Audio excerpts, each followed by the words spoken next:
Hello friends, welcome to let's uncomplicate. My self Geeta. आज हम discuss करेंगे क्लास 7 की एनसीईआरटी बुक ज्योग्राफी में चैप्टर 5। ज्योग्राफी का चैप्टर 5 जो है वो है जल।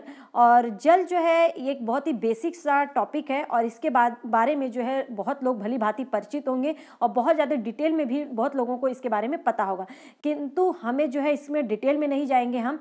वैसे तो जल के बारे में आपको पता है कि जल में लवणता भी पढ़ने को आता है, ज्वार भाटा, महासागरी जलधाराएं, ये सब। लेकिन हम इन सब चीज़ों को जो है कवर करेंगे, लेकिन केवल उतना ही जो सी टेट के पॉइंट ऑफ व्यू से इंपॉर्टेंट है, मतलब कि जो कि एनसीईआरटी में दिया गया है।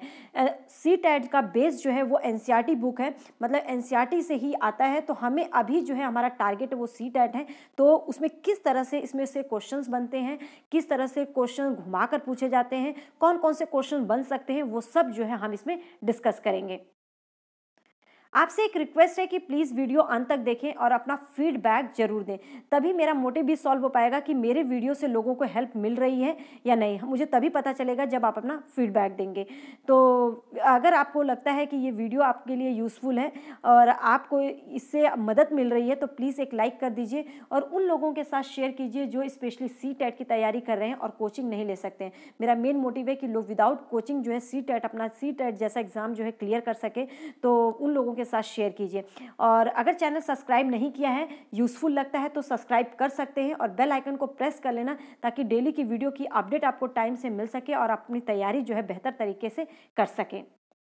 एंड एक बात और कि जो डिस्क्रिप्शन बॉक्स है उसमें जो है मैंने हिस्ट्री की प्लेलिस्ट की लिंक दे रखी है, तो वो आप डिस्क्रिप्शन बॉक्स से देख लीजिएगा। और वहाँ से अब अगर डिस्क्रिप्शन बॉक्स से आप देखेंगे तो आप पूरी वीडियो जो है आपको सीक्वेंस में मिलेगी। और ऐसे ज्योग्राफी का भी दे रखा है। एंड आप मुझसे टेलीग्राम ग्रुप पर भी जुड़ सकते हैं और टेलीग्राम का जो लिंक है वो भी जो है डिस्क्रिप्शन बॉक्स में दिया गया है। चलिए बिना टाइम वेस्ट किए जो है हम अपना चैप्टर स्टार्ट करते हैं। देखिए जल, हम सब लोग जानते हैं कि जल जो है हमारे पृथ्वी पर 3/4 भाग में जो है फैला हुआ है। मतलब जल से भूमि से ज़्यादा जो है हमारी पृथ्वी पर क्या है, जल। किंतु फिर भी जल की कमी क्यों महसूस हो रही है लोगों को? फिर भी जल मतलब शुद्ध जल जो है, पीने लायक जल जो है वो नहीं मिल पाता। इसका क्या कारण है? और हमें ये भी पता है कि जो जल का स्तर है डे बाय डे जो है वो ज़मीन के नीचे चला जा रहा है। मतलब एकदम जो इसका जल स्तर हमेशा जो है डे बाय डे हमें घटते हुए नज़र आ रहा है। तो ऐसा क्यों है? वो अगर हम जल का इसी तरह से अंधाधुंध प्रयोग करेंगे और ऐसे ही यूज़ करते रहे तो जो हमारी भावी पीढ़ी है वो दिन दूर नहीं कि वो लोग जो है कोल्ड ड्रिंक उनको सस्ती लगेगी जल से ज़्यादा। तो इसलिए हमें जल का जो प्रयोग है वो थोड़ा सावधानी से करना चाहिए, जो फालतू में उसको वेस्ट नहीं करना चाहिए। तो ये सब चीज़ें वैसे नॉर्मल बातें हैं, ये सब लोगों को पता है, वैसे मुझे बताने की ज़रूरत नहीं है। लेकिन एक नॉर्मल सा जो चीज़ मेरा मोटिव मतलब मुझे बताना बनता है, मैंने वो बता दिया। चलिए स्टार्ट करते हैं। देखिए हमारी पृथ्वी पे जो जल है, एक बात और, आपको जो है केवल हाइलाइटेड पॉइंट्स पढ़ने हैं। क्यों? क्योंकि मैंने आपके लिए काम किया हुआ इस पर, और आप पूरे बुक पढ़ने लगेंगे तो आपका जो टाइम बहुत वेस्ट होगा। और इसलिए आप हाइलाइटेड पॉइंट के थ्रू जो है पढ़ सकते हैं। बाकी आपकी मर्जी है, कहीं से भी पढ़ें, कैसे भी पढ़ें, बस अच्छे से पढ़ें और अपना इस बार का सी टेट जरूर निकालें, और उसके लिए ऑल दी बेस्ट। चलिए देखिए, जो जल है, जल हमारी पृथ्वी पर बहुत ज़्यादा है, किंतु इस जल पर जब पृथ्वी की किरणें पड़ती हैं तो उसके ताप के कारण जो जल है वो भाप बनकर ऊपर उठ जाता है। मतलब भाप का यहाँ पे कहने का मतलब है जलवाष्प। जलवाष्प बनकर क्या हो जाता है, वो ऊपर उठ जाता है। और फिर उसके बाद ठंडा होने पर जलवाष्प जो है संघनित होकर बादलों का रूप ले लेता है। मतलब वो बादल में चला जाता है, संघनित हो जाता है, वो ठंडा हो जाता है तो बादल का रूप ले लेता है। फिर वहाँ से वो जो है ठंडा होने के बाद बूंदों के रूप में जो है नीचे गिरता है, और वो ही बूंदें जो है वर्षा, हिम, सहिम, वृष्टि के रूप में धरती पर या समुद्र में ये नीचे मिलती हैं। तो मतलब जल जो है, हमारी पृथ्वी का जो जल है वही जलवाष्प बनकर ऊपर जाता है और संघनित होकर बादलों में मिल जाता है। और संघनित होने के बाद जब जल ठंडा हो जाता है तो वही जो है बादल की बूंदों के रूप में जो है नीचे गिरता है, बारिश की बूंदों के रूप में नीचे गिरता है, और फिर हमें जल मिलता है। तो इस चीज़ को हमें समझना है कि जल चक्र क्या होता है। कई बार पूछा गया है कि जल चक्र क्या होता है, तो आपको इस तरीके से नहीं पूछा जाता है जल चक्र क्या होता है, हमें पता है कि ऑप्शनल क्वेश्चंस होते हैं। पहले इस चीज़ को समझ लीजिए। जिस प्रकार जल लगातार अपना स्वरूप बदलता रहता है, मतलब कि आप देखेंगे महासागर, वायुमंडल और धरती के बीच में इसका चक्कर लगता है, आप इसके थ्रू समझ सकते हैं। देखिए ये धरती पे जल है, फिर ये जो इस पे ताप होता है, मतलब जब सूर्य की किरणें पड़ती हैं तो इसका वाष्पीकरण शुरू हो जाता है, मतलब जलवाष्प बनकर ये जो है ऊपर चला जाता है। अब ऊपर चला गया तो ये संघनन होकर, मतलब संघनित होकर बादलों में बादल का रूप ले लेता है, और फिर यहाँ से ठंडा बनकर वर्षा की बूंदों के रूप में आप ये देख सकते हैं कि वो नीचे पृथ्वी पर आता है। पृथ्वी हो या हिम हो या आपकी नदी हो या आपका समुद्र है, उसमें जो है मिल जाता है। तो वही चीज़ बताया गया है कि जो जल चक्र है वो किस तरह से पृथ्वी, महासागर, वायुमंडल और धरती के बीच में जो है एक चक्कर लगाता रहता है। देखिए अब आगे हम बात करते हैं अलवण जल और लवणीय जल क्या होता है। सबसे पहले उसके लिए आप एक चीज़ समझिए, अगर मान लो कि ये हमारी पृथ्वी है तो हमारी पृथ्वी पर जो टोटल जो जल है उसका 71% जो है वो क्या है, केवल जल है। और अगर हम बात करें 71% जल है और बाकी तो जो बच गई वो पृथ्वी है। और अगर हम बात करें कि ये जो है हमारा अगर वर्ल्ड है, मतलब अगर हम इसको नॉर्थ हेमिस्फेयर और साउथ हेमिस्फेयर में हम अगर डिवाइड कर देते हैं, मतलब उत्तरी ध्रुव और दक्षिणी ध्रुव, तो आप देखेंगे जो उत्तरी ध्रुव है वहाँ पे जल की जो मात्रा है 71% का वो कितना है, 61% है। 61% जल है और बाकी भूमि है। और लेकिन जो दक्षिणी ध्रुव वाला एरिया है, जो दक्षिणी साइड है, वहाँ पे 81% जो है जल है। मतलब कि जो लैंड है, मतलब जो पृथ्वी है वो उत्तरी ध्रुव की ओर, उत्तरी ध्रुव में ज़्यादा है दक्षिणी ध्रुव की अपेक्षा, और जल जो है दक्षिणी ध्रुव में ज़्यादा है। तो ये कई बार क्वेश्चन पूछा जाता है, बेसिक है और ये कोई बताता नहीं है, लेकिन ये बहुत ही इंपॉर्टेंट है कि जो दक्षिणी ध्रुव वाला एरिया है वहाँ पे पृथ्वी की अपेक्षा जल अधिक है, और उत्तरी ध्रुव में जो है पृथ्वी अधिक है जल की अपेक्षा। ठीक है, मतलब भूमि अधिक है, सॉरी पृथ्वी नहीं, गलत हो गया, समझिएगा इस चीज़ को कि जो भूमि है वो अधिक है जल की अपेक्षा, और जो दक्षिणी ध्रुव है वहाँ पे भूमि जो है जल की अपेक्षा कम है। तो आगे देखिए लवणीय जल, अगर हम बात करते हैं कि 71% जो है हमारी पृथ्वी पर केवल जल है, तो अगर यही बोले कि हमारी पृथ्वी पर जो है 100% अगर वाटर है, मतलब 100% अगर हमारी पृथ्वी पे जल है, तो उसका 97% ऐसा जल है जो कि लवणीय है, मतलब कि वो क्या है, वो खारा पानी है। और केवल 3% जल जो है जो कि कैसा है, मीठा पानी। और उन 3% में भी 2% जल ऐसा है जो हिमपात के रूप में, मतलब बर्फ के रूप में है, और 1% ही जल है जो कि हमारे भूजल में, मतलब भूजल पीने योग्य जो जल है वो केवल 1% है। तो इस चीज़ को जो है समझिएगा। और ये पूछा जाता है कि जो भूजल है वो कितना परसेंटेज उसका है, तो वो केवल है 1%, लेकिन 97% जो जल है वो कैसा है, वो खारा जल है। तो अब अलवण जल क्या होता है, अलवण जल के मुख्य स्रोत कौन कौन से हैं, तो उसका है नदी, मतलब जो मीठा पानी है उसका स्रोत कौन सा है, नदी, ताल, सोते और हिमनद, ये जो है अलवण जल के स्रोत है, पूछा जाता है ये क्वेश्चन। महासागर और समुद्रों का जो जल है वो बहुत ज़्यादा खारा होता है, और जो खारा पानी होता है उसमें जो है सबसे ज़्यादा नमक, सोडियम क्लोराइड, मतलब कि खाने में जो प्रयोग नमक होता है वो जो है बहुत ही अधिक होता है। जो खाने के उपयोग में जो नमक लाया जाता है वो बहुत ही अधिक मात्रा में होता है।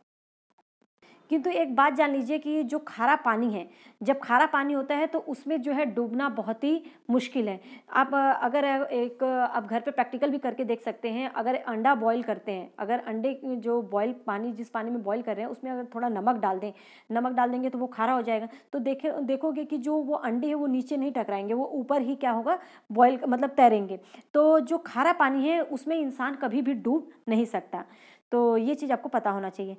तो अब हम देखते हैं जल का वितरण, ये मैंने ऑलरेडी आपको बता दिया है, और लेकिन आप इसमें देख सकते हैं एनसीईआरटी में क्या फैक्ट्स दे रखा है, वही चीज़ें जो मैंने बताई है। पृथ्वी की सतह पर 3/4 भाग जो है जल से ढका हुआ है।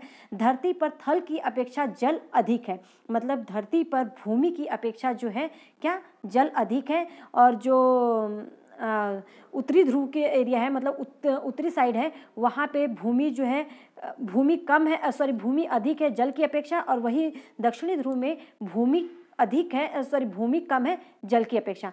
मतलब जल जो है दक्षिणी ध्रुव में ज़्यादा है और उत्तरी ध्रुव में कम है। अब देखिए महासागर, हमें पता है, हमने 97% अगर हम इसका नॉर्मल लें तो 100 में से 97% जो है महासागरीय जल है, तो वो मतलब कि खारा है। बाकी जो 3% जल है उसमें 2% जो है आपको बर्फ़ के रूप में मिलेगा, और भूमिगत जल के रूप में आप देख सकते हैं वो केवल 1% होता है। इसमें जो है आपको अलग अलग डिवाइड किया गया है, ऐसे आपको नहीं पूछा जाता है, आपको केवल जो मैं ये डेटा बता रही हूँ आप ऐसे भी लर्न कर सकते हैं। इसमें बता रखा है कि भूमिगत जल जो है 68% झीलों का इतना है, तो ये सब जो है मीठे पानी के लिए उपयोग किए जाते हैं, तो इसको जो है मिलाकर इन्होंने बता दिया, और ये सब मिलाकर जो है 1% बनता है। ठीक है, तो आगे देखते हैं। और ये हम जो है देख चुके हैं कि जीवन के लिए जल जो है हमारे लिए कितना उपयोगी है, ये हम सब लोग जानते हैं। आगे देखिए महासागरीय परिसंचरण क्या है, तो इसको समझते हैं।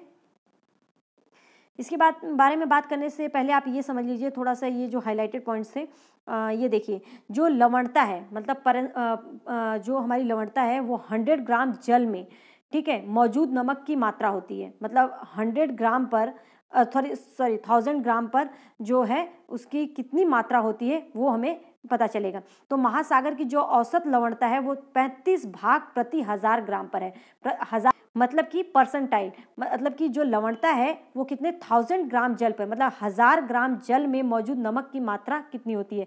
तो महासागर का जो औसत लवणता है वो कितना है 35 भाग प्रति 1000 ग्राम पर। ठीक है, और इजराइल का जो मृत सागर है, मतलब सबसे खारा जो सागर है वो मृत सागर है, और इजराइल के मृत सागर में 340 ग्राम प्रति लीटर लवणता होती है। मतलब कि कितना 340 ग्राम जो है हमें नमक मिलता है 1 लीटर की लवणता में। मतलब कि मृत सागर कहाँ है, आपसे एक क्वेश्चन ये पूछ सकता है, तो वो है इजराइल। और मृत सागर में लवणता की मात्रा प्रति लीटर में कितना है, तो वो है 340 ग्राम है, 340 ग्राम। ठीक है, आगे देखिए महासागरीय परिसंचरण। अब इसके बारे में आप तो ये सब चीज़ें पढ़ लेना, और मेरा मेन जो बेसिक चीज़ें मैं वो बता देती हूँ। 22 मार्च को जो विश्व जल दिवस के रूप में मनाया जाता है ये हम सब लोग जानते हैं। अब जानिए जो महासागरीय जल है वो हमेशा जो है गतिमान रहता है, मतलब हमेशा ही जो है उसका बहाव बना रहता है। अगर हम ताल और झील को देखें तो उसका जल जो है शांत होता है, वो हमेशा बहता नहीं रहता है। उसका जो थोड़े ही एरिया में ताल होता है, थोड़ी ही एरिया में झील होता है, तो इसके जल को जो है शांत जल बोला जाता है। इसके विपरीत जो है महासागरीय जल हमेशा क्या होता है, गतिमान होता है। तो कौन सा जल गतिमान होता है, ताल, नदी, झील या महासागरीय, तो कौन सा होगा, महासागरीय जल जो है हमेशा गतिमान रहता है। यह कभी भी शांत नहीं रह सकता। महासागरों की गतियों को इस प्रकार जो है वर्गीकृत कर सकते हैं, जैसे तरंगे, ज्वार भाटा, धाराएं। ये तीनों ही बहुत ही इंपॉर्टेंट हैं, और इसमें हम केवल उतना ही बात करेंगे जो कि हमारे CTET के एग्जाम में पूछा जाता है, मतलब NCERT का जो बेसिक है। तो देखिए तरंगे क्या होती है, इससे भी क्वेश्चन पूछा गया है, ज्वार भाटा से भी, धाराएं से भी, और इसके बारे में हम इसमें जो है जितना भी डिटेल में हो सकता है वो हम पढ़ेंगे जो NCERT के पॉइंट ऑफ व्यू से। ठीक है, तो तरंगे, ज्वार भाटा, धाराएं, सबसे पहले समझिए तरंगे क्या होती हैं। हम सब लोग जानते हैं कि तरंगे क्या मतलब जल का उठना क्या कहलाता है, तरंगे। तो जब महासागरीय सतह पर जल लगातार उठता और गिरता रहता है, इन्हें क्या कहा जाता है, तरंगे। जब समुद्री सतह पर आप देखेंगे कि पवन बहती है तब तरंगे उत्पन्न होती हैं। जितनी ही तेज पवन बहेगी तरंगे भी उतनी ही बड़ी होती हैं और उतनी ही तेजी से उठती हैं। तो मतलब कि तरंगे क्या होता है, महासागरीय सतह पर जल का उठना और गिरना क्या कहलाता है, तरंगे। तो आपसे अगर एक क्वेश्चन पूछा जाए कि महासागरीय सतह पर जल का उठना और गिरना क्या कहलाता है, तो वो क्या है, तरंगे, ज्वार भाटा या जल की धाराएं, महासागरीय जल धाराएं, तो या इनमें से कोई नहीं, तो आपका वो क्या होता है, तरंगे। महासागरीय सतह पर जब जल जो है उठता और गिरता है तो उसको क्या कहते हैं, तरंगे। ठीक है, आगे देखते हैं। तो अगर आप बात करें जैसे कि भूकंप, ज्वालामुखी उद्गार, ये सब जो है जल के नीचे भूस्खलन के कारण महासागरीय जल जो है अत्यधिक विस्थापित हो जाता है। इसका मतलब है कि इसके परिणाम स्वरूप 15 मीटर की ऊंचाई वाली जो है विशाल ज्वारीय तरंगे जो होती हैं वो उठ सकती हैं। और जब तरंगे ये बहुत तेजी से और ऊंचाई तक उठती हैं तो उसको किसका नाम दिया जाता है, सुनामी। ठीक है, तो सुनामी, तरंगों से ही सुनामी आने की भी संभावना बनी रहती है। मतलब तूफान में तेज वायु चलने पर, अगर तूफान आ रहा है और उसके साथ ही तेज हवाएं चल रही हैं तो विशाल तरंगे उत्पन्न होने की पूरी आशंका है, और इसके कारण जो है अत्यधिक विनाश भी हो सकता है। तो सुनामी जापानी भाषा का एक शब्द है। तो सुनामी किसका शब्द है? जापानी भाषा का, जिसका अर्थ क्या होता है? पोताश्रय तरंगे। देखिए पोताश्रय तरंगे दिया है, इसका मतलब है कि सुनामी जो है ज़्यादातर कहाँ पर आती है? पोताश्रय एरिया में, मतलब पोताश्रयों को जो है ये नष्ट कर देती हैं। तो आप इसका जो है आप ये पढ़ सकते हैं कि किस प्रकार से सुनामी आई थी 2004 में और कितना इसका नुकसान लोगों को हुआ था, कितना इसने तहस नहस किया था। तमिलनाडु के तट पर सुनामी, मतलब पोताश्रय जहाँ पर होते हैं, जहाँ पे बंदरगाह होता है, वहीं पर जो है तरंगे ज़्यादा उठती हैं और उसके वजह से कितना लोगों को नुकसान झेलना पड़ा था। ये सब आप इसके बारे में आप ये देख सकते हैं। आगे चलो देखते हैं ज्वार भाटा क्या होता है। अगर हम ज्वार भाटा की बात करें तो ज्वार भाटा देखिए दिन में कितने बार आता है? तो ज्वार भाटा दिन में जो है 2 बार आता है। ठीक है, अगर नियम से ये 2 बार महासागरीय जल का उठना और गिरना जो है क्या कहलाता है? ज्वार भाटा। लेकिन जब सर्वाधिक ऊंचाई तक उठकर जल, मतलब जब जल जो है बहुत ही ऊपर तक उठे, तट के बड़े हिस्से को डुबो देता है, मतलब तट से ऊपर उठे और उसके हिस्से को डुबो दे, तो वो क्या कहलाता है? ज्वार। और अगर वही जब जल अपने निम्न स्तर तक सबसे नीचे चला जाए, तो उसके तट के एकदम पीछे चला जाए, तो उसे कहा जाता है भाटा। मतलब कि आप ये समझिए कि जो ज्वार होता है वो ऊंचाई तक उठता है, बहुत ही ऊपर तक उठता है और तट को जो है डुबो देता है। किंतु जो भाटा है वो निम्न स्तर तक चला जाता है और तट से काफ़ी दूर हो जाता है, तो उसे क्या कहते हैं? भाटा। आगे देखिए ये ज्वार भाटा आता क्यों है? तो ज्वार भाटा आने का मुख्य कारण जो है चंद्रमा की गुरुत्वाकर्षण शक्ति, मतलब चंद्रमा के गुरुत्वाकर्षण शक्ति के कारण जो है ज्वार भाटा आता है। तो मतलब ज्वार के लिए मुख्य रूप से जिम्मेदार कौन है? क्वेश्चन आता है ज्वार भाटा के लिए, ज्वार भाटा का क्या कारण है? सूर्य की गुरुत्वाकर्षण शक्ति के कारण, चंद्रमा की गुरुत्वाकर्षण शक्ति के कारण, या इन दोनों की गुरुत्वाकर्षण शक्ति के कारण, या इनमें से कोई नहीं? तो ज्वार भाटा आने का मुख्य कारण क्या है? सूर्य एवं चंद्रमा की गुरुत्वाकर्षण शक्ति के कारण। ठीक है, आगे देखते हैं। देखिए ये आता कैसे है? तो जब पृथ्वी का जो जल है चंद्रमा के निकट आ जाता है, अगर हम बात करें जब पृथ्वी का जल, ये हमारी पृथ्वी है और उसका जल जो है ये चंद्रमा के अगर निकट आ जाता है, तब क्या होता है? उस समय चंद्रमा के गुरुत्वाकर्षण बल से जल जो है अभिकर्षित हो जाता है, मतलब उसकी तरफ चला जाता है, जिसके कारण से उच्च ज्वार आता है। और ये कब होता है? पूर्णिमा और अमावस्या के दिन, मतलब जो चंद्र ग्रहण और अमावस्या, मतलब चंद्र ग्रहण और सूर्य ग्रहण लगता है, तो उसी समय जो है क्या आता है? ज्वार भाटा आता है। उच्च ज्वार कब आता है? ये सूर्य ग्रहण और चंद्र ग्रहण के समय पर। पूर्णिमा एवं अमावस्या के दिनों में सूर्य जो है, सूर्य, चंद्रमा और पृथ्वी तीनों एक सीधी रेखा में होते हैं, कहने का अर्थ है। और जो भी ये तीनों एक सीधी रेखा में होते हैं, आप ये देख लीजिए, एक मिनट, ये देखिए बृहद ज्वार कब आता है?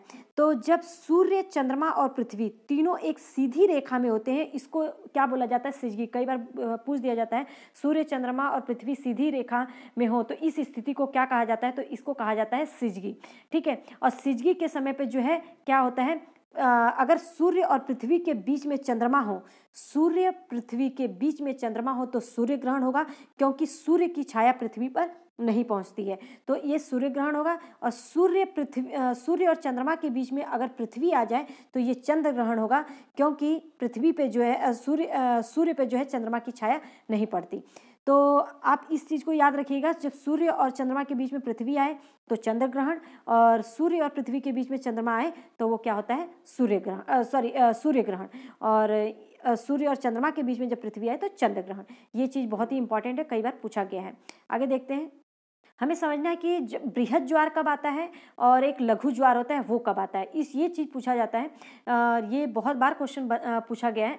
तो देखिए जो बृहद ज्वार आता है पूर्णिमा और अमावस्या के दिन, याद रखिएगा, सूर्य ग्रहण और चंद्र ग्रहण के दिन जो है बृहद ज्वार आता है। अगर दूसरे शब्दों में हम बात करें तो पूर्णिमा और अमावस्या के दिन जो है बृहद ज्वार आता है। अगर महीने में जो है 2 ही बार बृहद ज्वार आ सकता है और इसके कारण काफ़ी जो है नुकसान भी होता है। और लघु ज्वार कब आता है? जब चांद अपने प्रथम और अंतिम चतुर्थांश में हो, मतलब कि जो लघु ज्वार होता है, अगर आप इसमें ये देखें तो ये हमेशा 90 डिग्री का जो एंगल बनता है। इसका कहने का मतलब कि यह अवस्था जो है समकोणीय अवस्था कहलाती है, और समकोणीय अवस्था में जो है लघु ज्वार आता है। किस अवस्था में? समकोणीय अवस्था में। समकोणीय अवस्था में जो है लघु ज्वार आता है। ये आपका इस तरीके से भी हो सकता है और ये आपका इस तरीके से भी हो सकता है, यहाँ पे भी मून हो सकता है। तो लघु ज्वार कब आता है? समकोणीय अवस्था में। और इसके अलावा समझ लीजिए कि महीने में ये भी 2 बार लघु ज्वार भी आता है और महीने के जो महीना है उसके पहले और तीसरे सप्ताह में जो है हमें देखने को मिलता है। महीने के पहले सप्ताह में और तीसरे सप्ताह में क्या देखने को मिलता है? लघु ज्वार। और इसी को जो है एनसीईआरटी में अगर बुकिश लैंग्वेज देखें तो हम वही बताया कि चांद अपने प्रथम और अंतिम चतुर्थांश में होता है। तो चांद जो है और सूर्य का गुरुत्वाकर्षण बल विपरीत दिशाओं में महासागरीय जल पर पड़ता है। मतलब कि चांद एवं सूर्य का जो गुरुत्वाकर्षण बल है, जब चांद अपने प्रथम और अंतिम चतुर्थांश पे हो, मतलब इस तरीके में हो, तब जो है उसका विपरीत बल पड़ता है, जिसके कारण जो है लघु ज्वार आता है। मतलब उसे लघु ज्वार भाटा कहते हैं। ठीक है, अब उच्च ज्वार के कारण क्या क्या फायदे हैं वो समझ लेते हैं कि जो उच्च ज्वार है उसके नौ संचालन में जो नौका चलाई जाती है तो ये जो है उसमें काफ़ी मददगार साबित होता है। यही बोला गया है कि जो उच्च ज्वार है वो नौ संचालन में सहायक होता है। ये जल स्तर को तट की ऊंचाई तक पहुंचाने में मदद करता है। इसलिए जो जहाज हैं वो बंदरगाह तक पहुंचने में जो है इसके कारण जो है इनको सहायता मिलती है, लघु ज्वार के कारण। क्योंकि लघु ज्वार के कारण जो है वो तटों तक जो है पानी तटों को भी डुबो देता है। तो उस स्थिति में जो है क्या होता है कि जहाज जो है बंदरगाह तक आसानी से पहुंच जाते हैं। उच्च ज्वार जो है मछली पकड़ने में भी बहुत मददगार साबित होता है और उच्च ज्वार के दौरान जो है अनेक मछलियां तटों के निकट आ जाती हैं। इसके दौरान क्या होता है, जो मछुआरे होते हैं बिना कोई कठिनाई के जो है उन मछलियों को पकड़ लेते हैं। और कुछ स्थानों पर तो ज्वार भाटे से होने से जो है जल के उतार चढ़ाव का उपयोग जो है विद्युत उत्पन्न करने के लिए भी किया जाता है। होप सो ये आपको अच्छे से क्लियर हो गया होगा और इससे क्वेश्चंस बनते हैं तो प्लीज़ इसको एक बार अच्छे से पढ़ लीजिएगा। वैसे मैंने बता दिया है ये सब चीज़ें। अब हम लास्ट टॉपिक जो हमारा महासागरीय धाराएं क्या हैं, ये बहुत इंपॉर्टेंट है, इसको देखते हैं। महासागरीय धाराएं, देखिए सबसे पहले तो जान लीजिए जो महासागरीय धाराएं हैं एक निश्चित दिशा में जो है ये हमेशा नियमित रूप से बहने वाली धाराएं हैं। महासागरीय धाराएं क्या है? धाराओं से ही पता चल रहा है कि एक निश्चित दिशा में जो है बहने वाली जल की धाराएं।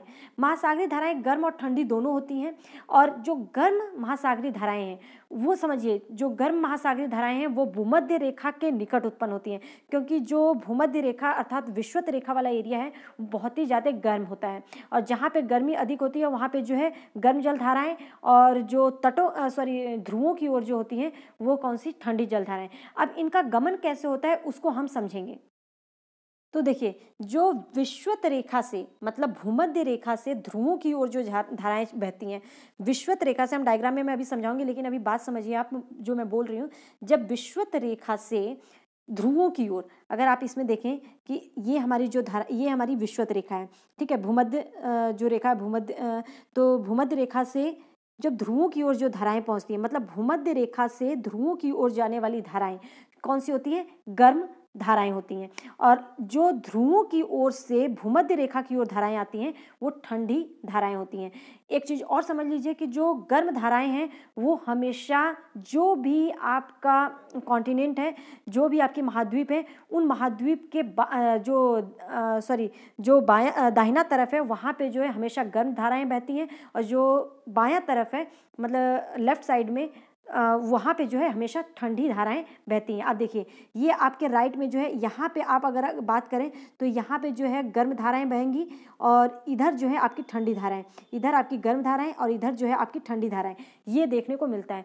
तो दो चीज़ आपको याद रखना है कि जब धारा मतलब जो भूमध्य रेखा से ध्रुवों की ओर धारा बहती है, जब धारा महासागरीय जलधारा ध्रुवों से मतलब भूमध्य रेखा से ध्रुवों की ओर जाए तो वो गर्म जलधारा होती है। जब ध्रुवों से भूमध्य रेखा की ओर गमन करे तो वो क्या होती है? ठंडी जलधारा। जो गर्म जलधारा है वो किस सभी महाद्वीप के बाएं तरफ दाहिने तरफ बहती है और जो ठंडी जलधारा है वो सभी महाद्वीप के क्या है? बाएं तरफ बहती है। तो ये चीज़ याद रखिएगा। और इसका जो कारण है वो है कॉरियोलिसिस बल के कारण, मतलब पृथ्वी के घूर्णन के कारण। और जो पृथ्वी है मतलब उसके कारण जो है पृथ्वी का जो घूर्णन है वो पश्चिम से पूर्व की ओर होता है और इसके कारण ही जो है ये ऐसा होता है। जो गर्म जलधारा है वो जो है दाहिने तरफ है महाद्वीपों के और बाएं तरफ जो है वो ठंडी जलधारा है।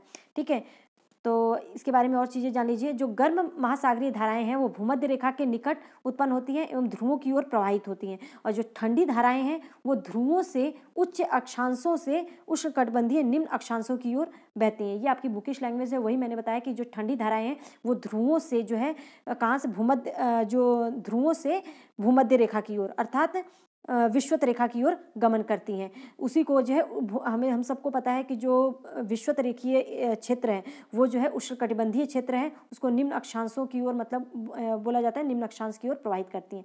अब इसमें जो है लेब्राडोर महासागरीय जो धारा है वो जो है ठंडी जलधारा है, और गल्फ स्ट्रीम जो है गर्म जलधारा है। ये भी पूछ सकता है क्वेश्चन कि गल्फ स्ट्रीम कौन सी जलधारा है या लेब्राडोर कौन सी जलधारा है। और इसके अलावा भी पूछ सकता है, आप यहाँ पे जो है याद कर लीजिएगा, जितने भी रेड से दिखाएंगे वो गर्म जलधारा है और जो ब्लू से दिखाई गए वो ठंडी जलधारा है। तो ये जो जलधाराओं के बारे में बताया गया है, जितनी भी जलधाराएं हैं इन सबको आप लर्न कर लीजिएगा।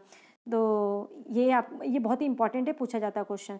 आप देखिए, जिस स्थान पर गर्म और ठंडी जलधारा बहती है वो जो है स्थान विश्व भर में सर्वोत्तम मत्स्य क्षेत्र माना जाता है। मतलब कि मछली उत्पादन का सबसे बेस्ट एरिया होता है, सबसे अच्छा क्षेत्र माना जाता है जहाँ पे गर्म और ठंडी जलधारा मिलती है। और ये कहाँ पर, अगर आप देखें कहाँ पर ऐसा होता है, अगर हम बात करें कि जापान के देखो क्यूरोशियो जो धारा है, और यहाँ पे ठंडी जलधारा जो है ये देखिए आयोसियोस जलधारा, मतलब क्यूरोशियो धारा और आईसीयू धारा, ये दोनों यहाँ पे मिलकर जो है यहाँ पर जो ये एरिया है ये मत्स्य उत्पादन के लिए बहुत ही अच्छी मानी जाती है। वहीं अगर हम बात करें गल्फ स्ट्रीम गर्म जलधारा और लेब्राडोर ठंडी जलधारा, यहाँ पे जो है ये एरिया मत्स्य उत्पादन के लिए बहुत ही अच्छा होता है। तो अगर आपसे क्वेश्चन पूछा जाए कि मत्स्य उत्पादन के लिए कौन सी स्थिति सबसे अच्छी होती है, तो वो होती है जहाँ पे गर्म और ठंडी जलधाराएँ मिलती हैं। ठीक है, आगे देखिए, ये तो आपका उदाहरण दे रखा है, वो जो मैंने बता दिया है कि जापान का आपको दे दिया है मैंने।